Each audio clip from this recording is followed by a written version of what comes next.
आपल्याला अंधाराची भीती वाटते, पण ती नक्की कशाची असते? अंधारात काय आहे हे दिसत नाही म्हणून, की अंधारात काहीतरी लपलेलं असू शकतो म्हणून? आज आपल्याकडे एक अशी कथा आहे जी ह्या भीतीला एका वेगळ्याच पातळीवर नेते. ती विचारते की जर भीती अंधारात लपलेल्या अनोळखी गोष्टीची नाही, तर आपल्याच माणसाच्या, आपल्या ओळखीच्या चेहऱ्याच्या सावलीची असेल तर? आणि हीच गोष्ट अंधारातला चकवा, परत आलेली सावली या कथेला इतकी खास बनवते.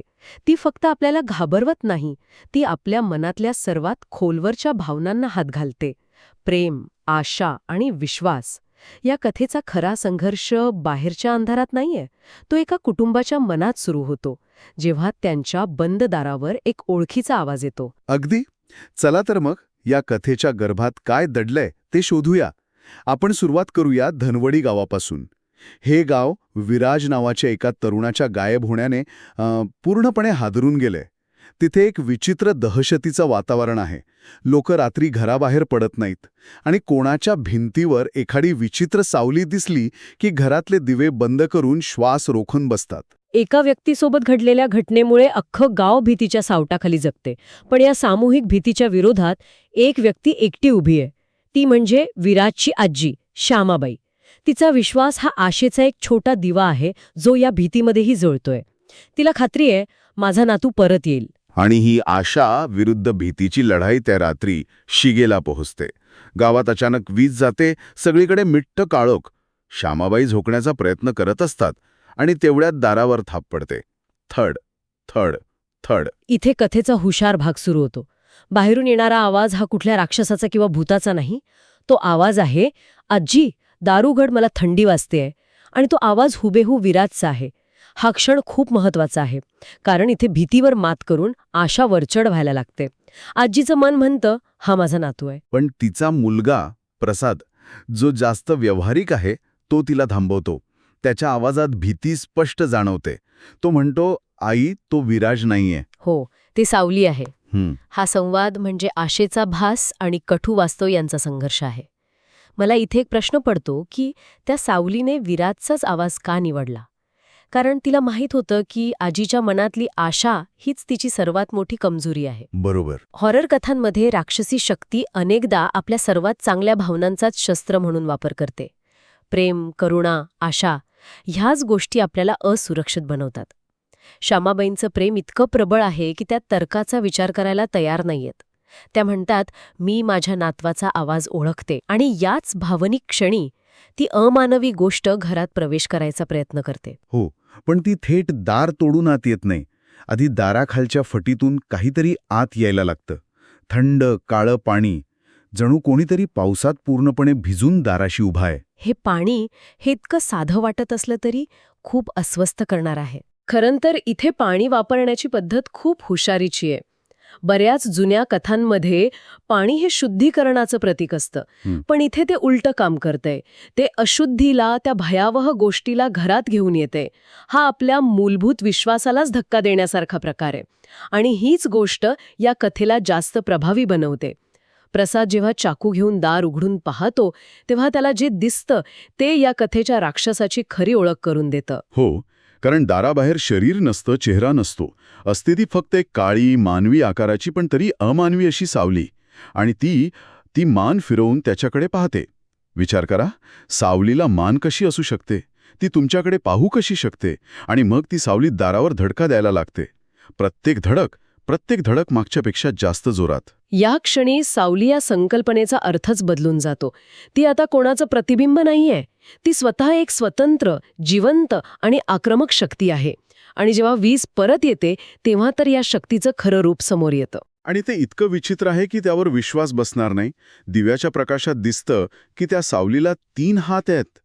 एक मानेजवळ, एक पोटाजवळ आणि तिसरा हवेत हलतोय. मला सांगा, 3 हात का? जर तिला विराज असल्याचं नाटक करायचं होतं, तर हे 3 हात दाखवून तिने स्वतःची ओळख उघड केली नाही का? हा काहीतरी वेगळाच प्रकार वाटतोय. हा खूप चांगला मुद्दा आहे. मला वाटतं हा त्या शक्तीचा अहंकार आहे. आवाजाचं नाटक करणं ही तिची शिकारीला जाळ्यात ओढायची पद्धत होती. एकदा का शिकार जाळ्यात आली की तिला आपलं खरं भयावह रूप दाखवायला आवडतं. ते 3 हात म्हणजे ती सांगतेय की मी मानवी नियमांच्या पलीकडची आहे. मी तुमची कल्पनाही करू शकणार नाही इतकी वेगळी आणि शक्तिशाली आहे. हे केवळ घाबरवणं नाही तर समोरच्याचं मानसिक खच्चीकरण करणं आहे. वा, म्हणजे आधी मानसिक खेळ आणि मग शारीरिक दर्शत. दार तुटतं, घरात कुबट पाण्याचा वास पसरतो आणि ती सावली गायब होते. पण ती जाताना एक पुरावा मागे सोडून जाते. जमिनीवर ओल्या पायांचे ठसे जे घराच्या आत आलेले दिसतात. आणि त्या ठशांमध्ये एक रहस्य दडलेलं आहे. एका पायाच्या ठशावर एक विचित्र निशाण आहे. लेखकाने याचं वर्णन कुंडातून आल्यासारखं केलं आहे. हा या कथेचा पहिला महत्वाचा धागा आहे, जो आपल्याला या सावलीच्या उगमाकडे घेऊन जातो. आणि याच धाग्यामुळे प्रसाद थेट गावातील पुजाऱ्याकडे धाव घेतो. आणि इथे आपल्याला या कथेच्या मागच्या मोठ्या संकल्पनेची, तिच्या मिथॉलॉजीची ओळख होते. पुजारी जे सांगतात ते खूपच गूढ आहे. ते म्हणतात कुंड सावली घेतं, पण कधीकधी शरीर परत करतं. एक मिनिट, पण हे कुंड नक्की आहे तरी काय? म्हणजे गावात याबद्दल काही दंतकथा आहेत का? ते सावल्या का घेतं? इज इट अ पोर्टल, अ कर्स प्लेस ऑर समथिंग एल्स? नक्कीच. हे कुंड म्हणजे या कथेच्या मिथॉलॉजीचा केंद्रबिंदू आहे.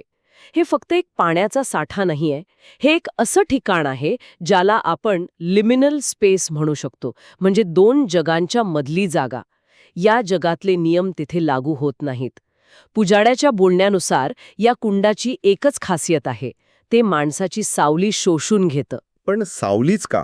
सावलीत असं काय आहे? अनेक जुन्या संस्कृतींमध्ये आणि मानसशास्त्रातही सावलीला माणसाच्या आत्म्याचं किंवा त्याच्या व्यक्तिमत्वाच्या गडद भागाचं प्रतीक मानलं गेलं आहे.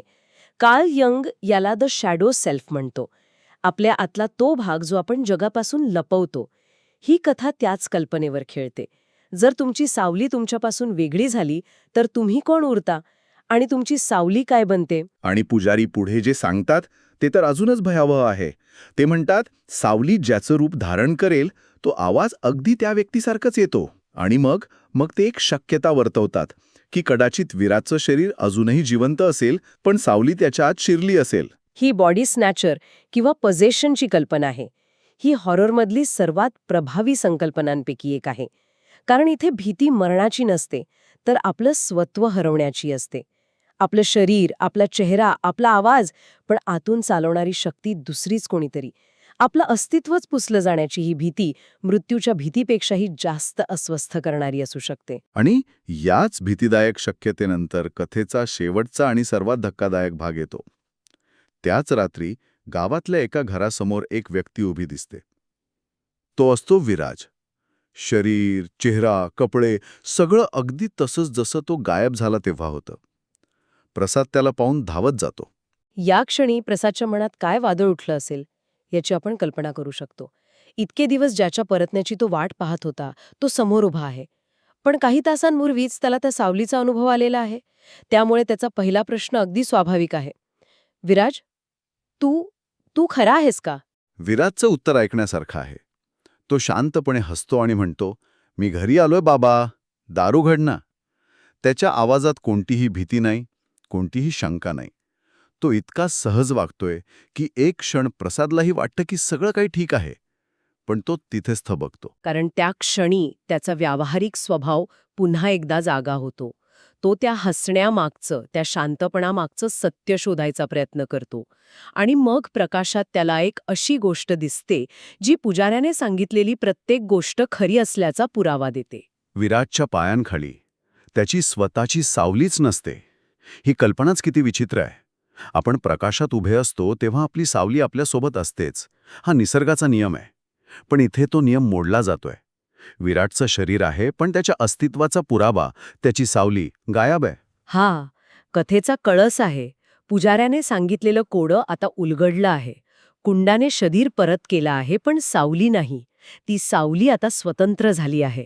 आणि मग लेखकाने एक शेवटचा धक्का दिला आहे, जो ह्या कथेला एका न संपणाऱ्या भयाण चक्रात अडकवतो. बरोबर. त्याचवेळी प्रसादला घराच्या मागच्या भिंतीवर एक काळी सावली हलताना दिसते.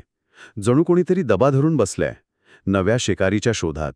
कोणाच्या तरी शरीरात शिरण्यासाठी तयार. म्हणजे ही विराटचीच सावली आहे का, जी आता स्वतंत्रपणे फिरतेय? असू शकतं. किंवा ती दुसरी कोणती तरी सावली असू शकते जी आता विराटच्या शरीरात शिरू पाहतेय. किंवा कदाचित ती प्रसादच्याच नकळत त्याच्या मागे उभी आहे. कथा आपल्याला या अनिश्चिततेत सोडून देते आणि हेच तिचं यश आहे. तर ही कथा संपते, पण आपल्या मनात अनेक प्रश्न सोडून जाते. जो विराज परत आला आहे तो नक्की कोण आहे? त्याच्या आत काही चेतना आहे की ते फक्त एक चालतं बोलतं शरीर आहे? आणि त्याचं ते हसणं, ते विराजचं होतं की त्याच्या आतल्या कोणत्या तरी दुसऱ्या शक्तीचं? या कथेने एक प्रश्न तर सोडवला की विराटचं शरीर परत आलं आहे, पण एक नवीन आणि त्याहून मोठा प्रश्न निर्माण केला आहे.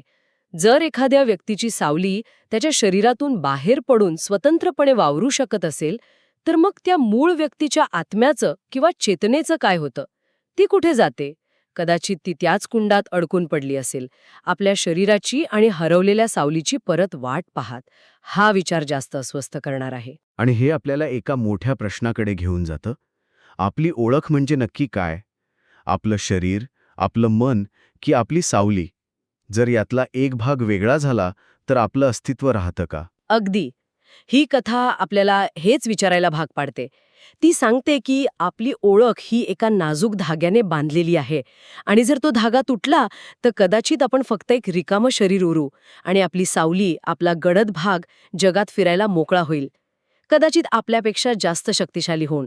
आणि मग प्रश्न उरतो की तुमच्यात आणि तुमच्या सावलीत खरा तुम्ही कोण?